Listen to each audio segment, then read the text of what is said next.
চুলের যত্নে প্রতিদিন।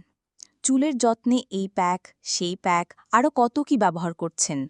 প্রাত্যহিক চুলের যত্ন ছাড়া এসব হেয়ার ট্রিটমেন্ট কোনো কাজেই আসবে না। রুক্ষতা, অতিরিক্ত তেলতেলে, আরও নানা সমস্যা। সব মিলিয়ে চুলের ১২টা বেজে গেছে। কিন্তু উপায় একটা আছেই। প্রয়োজন নিয়মিত যত্ন এবং সাবধানতা। মেনে চলুন কয়েকটি ঘরোয়া উপায়। শ্যাম্পু করুন সপ্তাহে ৩ দিন। বাইরের ধুলা ধোঁয়া আর পুষ্টিহীনতায় চুলে নানা সমস্যা দেখা দিতে পারে, তাই অনেকে প্রতিদিন চুলে শ্যাম্পু করে থাকেন।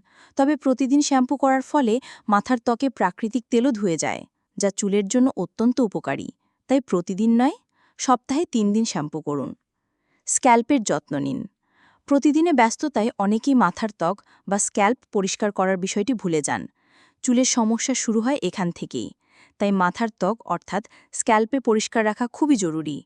সপ্তাহে অন্তত একদিন চুলে শ্যাম্পু করার সময় স্ক্যাল্প মাথার ত্বক ভালোভাবে ম্যাসাজ করে ধুয়ে নিতে ভুলবেন না। কন্ডিশনার ব্যবহার।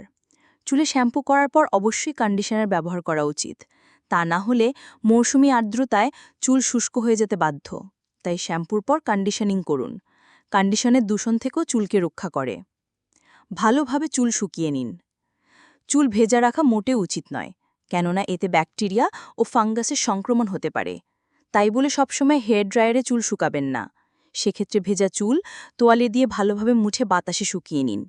হেয়ার ড্রায়ার যতটা সম্ভব এড়িয়ে চলুন। ভেজা চুল কখনোই বেঁধে রাখবেন না। এতে চুলের গোড়া আলগা হয়ে চুল পড়া, খুশকি এবং চুলে গন্ধ হওয়ার মতো সমস্যা দেখা দিতে পারে। তেল কতদিন পর পর? প্রতিদিন চুলে তেল দেওয়া জরুরি নয়। তবে চুল স্বাস্থ্যোজ্জ্বল এবং ঝলমলে রাখার জন্য সপ্তাহে অন্তত একদিন চুলের গোড়ায় এবং পুরো চুলে তেল লাগাতে হবে। চুল শুষ্ক ভঙ্গুর হলে ২ দিন পর পর তেল ম্যাসাজ করা ভালো।